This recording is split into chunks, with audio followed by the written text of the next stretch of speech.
ആ കുന്നേ മുക്കി വെച്ച് നമ്മുടെ അയ്യപ്പൻ കേശവന്റെ മേളിൽ പിടിച്ചൊരു പിടിയുണ്ടല്ലോ. അവിടെ തീർന്നില്ല തെക്കേ സമിതിയുടെ ആവേശമൊക്കെ. എന്തായാലും നാട്ടുകാർക്കെല്ലാം നമ്മുടെ പരിപാടി വേഷ ഇഷ്ടപ്പെട്ടു. പിന്നല്ലേ. അല്ല, നമ്മുടെ ആശാരി സജീവനം കണ്ടില്ലല്ലോ. ആശാനെ, ഞാൻ ലീവ് എടുത്ത് വന്നത് വെറുതെ ആയില്ല. നമ്മുടെ പരിപാടി ഗംഭീരമായിരുന്നു കേട്ടോ. ഗംഭീരമാകുമല്ലോ. എന്നാലേ അതിലും ഗംഭീരമായിട്ടുള്ളൊരു കാര്യം ഞാൻ അങ്ങോട്ട് പറയാം. ഇനി എന്തുവാ സജീവനെ, നീ ആ കണക്കൊന്ന് വായിച്ചേ.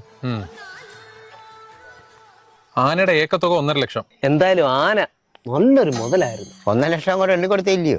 അപ്പൊ പിന്നെ മുതലാകാതെ തരമില്ല. പിന്നെ ബാറ്റ കാശ് 10,000. ഓ, അതൊരു വല്ലാത്ത ബാറ്റിയായിപ്പോയി. അത് പിന്നെ പാപ്പാന്റെ പബ്ലിസിറ്റി വെച്ച് നോക്കുമ്പം നമ്മളിവിടുത്തെ കുറവാ. ചേടാ, അങ്ങനെ ഇരുന്നതിൽ ആദ്യം പാപ്പാനെ ബുക്ക് ചെയ്യേണ്ടി വരുമല്ലോ. അത് സത്യം. നീ ബാക്കിയും കൂടെ വായിക്ക്. പിന്നെ ആനയ്ക്കുള്ള പട്ട ഇറക്കിയത് 4,000. നിക്ക് ഏതാനാടാ കുഞ്ഞമ്മയുടെ വീട്ടിൽ നിന്ന് ഫ്രീ ആയിട്ട് പട്ട ഉണ്ടാക്കി തരാന്ന് പറഞ്ഞു. ദേ ഇവനാ.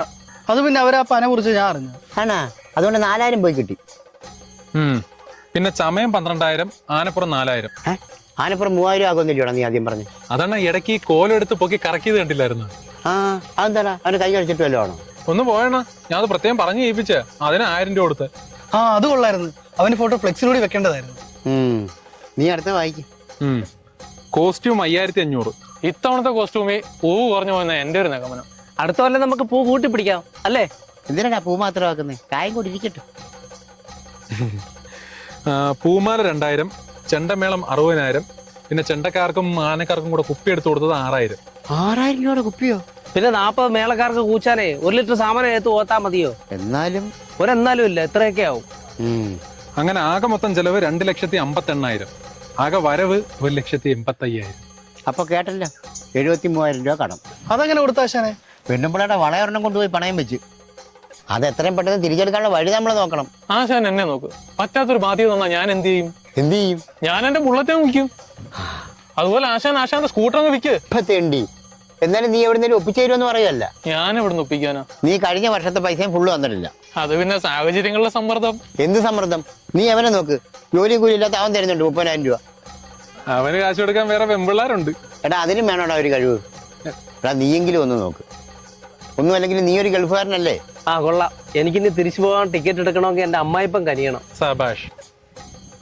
ഞാൻ ഗൾഫിൽ ചെല്ലട്ടെ, 1 മാസം കഴിഞ്ഞ് നോക്കാം.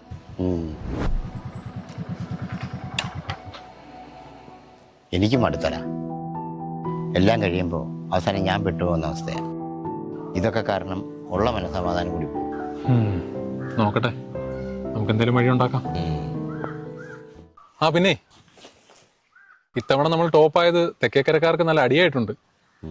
അടുത്ത തവണ നമ്മളെ പൊട്ടിക്കാൻ വേണ്ടി അവർ ഇപ്പോഴേ ആനയെ നോക്കി തുടങ്ങിയെന്നാ കേട്ടെ. എന്തോ? ഒരു ചുക്കുമില്ല. എന്റെ കൊക്കിന് ജീവനുണ്ടേ. ഒരുത്തിനും നമ്മളെ പൊട്ടിക്കുകയല്ല. നിത്യ കല്യാണി